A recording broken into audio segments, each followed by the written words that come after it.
on peut être en embrouille avec quelqu'un sur Twitter, il y a des insultes, etc. Par contre, à un moment où c'est ciblé, où il y a de la redondance, où tu vas vraiment chercher à blesser, à menacer la personne, là c'est du cyberharcèlement. Mais bien sûr, le véganisme est du spécisme libéral. Des personnes âgées dans les EHPAD avec plus de monde pour torcher les vieux alzheimeriens. Est-ce qu'on est aujourd'hui à l'égalité entre les femmes et les hommes ou est-ce qu'on n'y est pas du tout? Aucun média en France ne ment. Crayonniste, bonjour. Dans l'épisode d'Œil pour Œil d'aujourd'hui, je reçois Anna Outek, membre du collectif Stop Ficha, qui sort le livre Combattre le cybersexisme. Avec elle, on a notamment parlé des violences en ligne et du harcèlement qui peut exister sur les différentes plateformes, mais aussi de comment informer et lutter en amont pour éviter ce harcèlement et ces violences. Alors, le livre de Stop Ficha est un livre engagé qui traite justement ces violences par le prisme du féminisme intersectionnel. Si cette vidéo vous a plu, n'hésitez pas à laisser un j'aime, à vous abonner à la chaîne YouTube en activant la petite cloche pour être notifié lorsqu'une nouvelle vidéo sort. Bonne vidéo. Bonjour Anna. Bonjour. Anna, tu es la cofondatrice de l'association Stop Ficha. Stop Ficha, une association qui a été créée en mars 2020 face à l'explosion des comptes dits Ficha. Association fondée par 12 femmes qui accompagnent quotidiennement des victimes, signalent les comptes dangereux et tentent de sensibiliser les pouvoirs publics, les plateformes et les internautes à la lutte contre le cybersexisme. Vous avez publié donc le 26 octobre dernier cet ouvrage, Combattre le cybersexisme. Ouais. Un ouvrage en réalité en vrai très bien construit et félicitations pour ce livre. Vous dites vouloir à travers ce livre définir et faire connaître les manifestations, les conséquences et les acteurs du cybersexisme pour ensemble mieux les combattre. Je vous cite. Comme je l'ai dit, cet ouvrage est très complet, mais ce livre il est fait pour qui? Ce livre il est fait pour tout le monde, que ce soit les parents, les ados, adolescents, adolescentes, les profs. C'est vraiment un livre qui se veut être le plus toucher le plus grand monde, le plus grand public, parce que tout le monde peut potentiellement être victime de cyberviolence, mais en tout cas de cyberviolence sexiste et sexuelle, voilà. Donc l'idée c'est vraiment de toucher un large public. Et dans ce livre, vous donnez plein de chiffres, plein de données. Ce livre est très complet. Et moi, j'ai appris notamment que le smartphone est le premier moyen de connexion Internet. J'ai juste une info que je n'avais pas forcément, je ne savais pas. 63% des moins de 13 ans possèdent un compte sur les plateformes. Et en réalité, est-ce que vous ne faites pas du coup ce livre aussi pour ces moins de 13 ans? En fait, l'idée, c'est vraiment de les éduquer, même si on n'est pas des profs, on n'est pas des parents, on est personne pour les éduquer, mais en tout cas de donner aux parents, aux profs, mais aussi à eux, les armes pour pouvoir faire face à du contenu violent, ou alors comment répondre si je suis victime de cyberviolence, caractère sexiste ou sexuel, comment réagir, qui contacter, etc. Et en fait, nous, on s'est rendu compte pendant la première vague, pendant le premier confinement, quand on s'est créé en groupe de parole, on s'est rendu compte que il existait des armes, entre guillemets, des réponses, voilà, où vous pouvez vous tourner vers Pharos si vous êtes victime de cyberviolence, mais c'est très peu accessible. C'est très peu accessible quand vous avez 13 ans, 14 ans, 15 ans, vous ne savez pas que vous devez passer par Pharos ou contacter tel et tel ASO. Donc nous, on s'est dit, autant regrouper tous ces tips et le mettre dans le livre pour que ça soit plus accessible et plus facile, quoi. Est-ce que quelqu'un de 13 ans va lire un livre, un gros livre Je comme ça? sais pas, mais en tout cas, les parents peuvent le lire, les profs. Nous, on est là sur Instagram, donc le contenu est plus accessible. Donc on va mettre des extraits, pourquoi pas mettre des extraits du livre, etc. Mais c'est vrai qu'à 13 ans, on va pas lire un livre comme ça, mais il sera disponible dans les CDI, donc potentiellement, ils peuvent tomber là-dessus et l'ouvrir et avoir des petits tips. Ouais. Et est-ce que ce livre il est aussi destiné aux cyberagresseurs? Parce que vous dites à un moment donné dans le livre, message aux cyberagresseurs, oui, les cyberviolences laissent des traces. Donc je vous pose la question, est-ce que vous voulez qu'ils lisent ce livre, les cyberagresseurs? Pourquoi pas? Pourquoi pas, si ça leur permet d'ouvrir les yeux sur ce qu'ils font. Et en fait, nous, on a pris conscience que même les cyberagresseurs n'avaient pas conscience qu'ils étaient dans quelque chose qui était délictueux. Ils n'avaient pas conscience de ça. Il y en a certains qui ont conscience, on va pas être naïve, mais pour beaucoup, ils n'avaient pas conscience que c'était un délit d'afficher des gens, etc. Donc eux, voilà, ils sont dans une matrix où ce que je fais, ça, c'est pas... on va pas me condamner pour ça, etc. Et donc nous on le rappelle que si tu menaces quelqu'un par DM ou autre, c'est 1 an de prison et 45 000 € d'amende. Donc si ça peut leur faire un rappel et leur faire prendre conscience que ce qu'ils font c'est pas bien, ouais, lisez-le. Allez-y. Et pourquoi ils pensent que... Pourquoi certains n'ont pas conscience que ce qu'ils font c'est mal? Parce que il n'y a pas de communication autour de ça. Là, il commence à y avoir une communication et une prise de conscience des cyberviolences à caractère sexiste et sexuel, mais pour beaucoup, on n'en parle pas. On n'en parle pas ou on en parle très peu. On ne va pas dire dans les écoles, ok, si vous affichez des gens, c'est 2 ans de prison ou 45 000 € d'amende, qu'il y a une circonstance aggravante quand c'est un mineur. Il n'y a pas tout ça. On en parle très peu dans les écoles. Et donc, nous, l'outil le rôle un peu de ce livre... Il faut faire peur aux agresseurs? Pas forcément de leur faire peur, mais en tout cas, de leur faire prendre conscience qu'il y a des lois, que pour l'instant, elles ne sont pas vraiment appliquées. Ça, on pourra y revenir. Mais qu'en tout cas, il y a des lois et que c'est condamnable et que la victime n'est pas coupable et que ce sont eux les coupables. Ok, et justement sur la loi, je crois que vous êtes assez justement critique. Je prends la page 143. Vous dites si les pouvoirs publics affichent une volonté grandissante de lutter contre la nanny et les dangers Internet, le cybersexisme n'est pas encore véritablement pris en compte. Pourquoi vous dites ça? Ouais, parce que en fait, la problématique, il y a des lois qui existent, mais elles ne sont pas du tout appliquées. Quand vous arrivez dans un commissariat, soit on vous dit que clairement il ne fallait pas prendre de photos ou autre, soit on ne prend pas votre plainte parce qu'on considère que les plateformes ne vont pas collaborer, que votre plainte ne mènera nulle part, qu'elle ne sera pas traitée, etc. Donc il y a de la part des policiers, il y a une méconnaissance de ce qui se passe. Il y a récemment eu un tweet de la police nationale qui était ultra culpabilisant. Nous, on rappelle que les coupables, ce ne sont pas les victimes, qu'il y a des droits, que ce droit doit être appliqué et que les policiers doivent être formés. Ce tweet-là, il illustre parfaitement en fait, la méconnaissance de la police sur ces questions-là. Et donc, il doit y avoir une formation et pour l'instant, on ne la voit pas trop. En quoi doit consister la formation, justement? Déjà, former les policiers à qu'est-ce que Snapchat, qu'est-ce qu'Instagram. Parce que ça peut faire rire, mais il y a Shanley qui, une fois, a accompagné une victime et qui lui a fait limite une formation, qui a fait aux policiers une formation sur qu'est-ce qu'Instagram. Aujourd'hui, les policiers ne connaissent pas. Parce qu'il y a des policiers, il y a un écart d'âge, je peux tomber sur un policier de 50 ans ou 60 ans qui ne sait pas du tout ce que c'est qu'Instagram, qui ne sait pas ce que c'est que Telegram. Et donc, il va être complètement, ok, mais qu'est-ce que c'est? Et donc là, en fait, tu te retrouves à être professeur d'Instagram. Et voilà, donc il y a une formation. Il y a une formation aussi sur les lois. Certains policiers ne savent pas que c'est condamnable et tout. C'est d'ailleurs une circonstance aggravante. On apprend dans votre livre que c'est une circonstance aggravante, les cyberagressions. Donc, il y a toute une formation à faire. Et c'est normal que le logiciel de l'institution policière se mette à jour sur ces questions-là. J'ai appris aussi dans votre livre que vous considérez que le terme de revenge porn n'était pas approprié. Ouais. Pourquoi? Donc nous, en fait, on est en train de déconstruire ce terme-là parce que... Revenge porn, ça peut se traduire par vengeance pornographique. Alors déjà, revenge porn, ce qui est problématique, c'est qu'on prend un cas et on le généralise sur tous les autres cas. Ce qu'on a montré dans le livre, c'est qu'il y a plusieurs formes de cyberviolence sexiste et sexuelle. Et le ramener à seulement revenge porn, c'est un peu problématique parce qu'on occulte les autres formes de violence sur Internet. La deuxième partie, c'est que les nudes ne sont pas de la pornographie et que vengeance, ça reviendrait à dire « Oh, pauvre petit bichon, il a eu mal dans son petit cœur » et donc il s'est vengé de cette fille qui veut plus sortir avec lui, etc. Donc indirectement, ça veut dire que, même si je grossis un peu les traits, mais ça veut dire que la fille a une part de responsabilité parce qu'elle a blessé l'ego de ce pauvre petit bichon. Et donc voilà, nous on dit juste que on sait que revenge porn, c'est vraiment inséré dans le débat public et c'est cool, c'est bien parce qu'on parle du sujet, mais que c'est pas le bon terme et nous-mêmes, on est en train de voir comment on pourrait le remplacer, par quel terme, par quel mot, et voilà. Donc on dit pour l'instant photo-divulgation ou contenu-divulgation, enfin, c'est des trucs qui sont pas très sexy, mais voilà, c'est ça. Donc, justement, pour la photo-divulgation, donc pas le revenge porn, comment on empêche ça? Parce que en réalité, on va pas, par exemple, empêcher des gens je sais pas, d'avoir des sextapes ou de se filmer nus ou d'avoir des photos dénudées.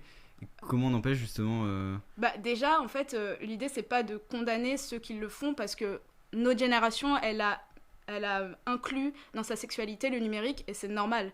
Enfin, même pendant le confinement, il y avait des couples qui étaient séparés pendant plusieurs mois, ils s'envoyaient des nudes, etc. Par contre, ce qu'il faut faire, c'est vraiment une éducation au consentement numérique. De dire, voilà, c'est cool, c'est normal si t'es consentante, si t'as confiance en la personne, c'est normal d'envoyer une nude, etc. Mais la personne qui la reçoit, si t'es amené à quitter ta meuf ou ton mec, tu supprimes les photos. Tu ne diffuses pas les photos, tu ne montres pas les photos à tes potes en soirée parce que c'est cool et parce que voilà, t'as envie de voilà.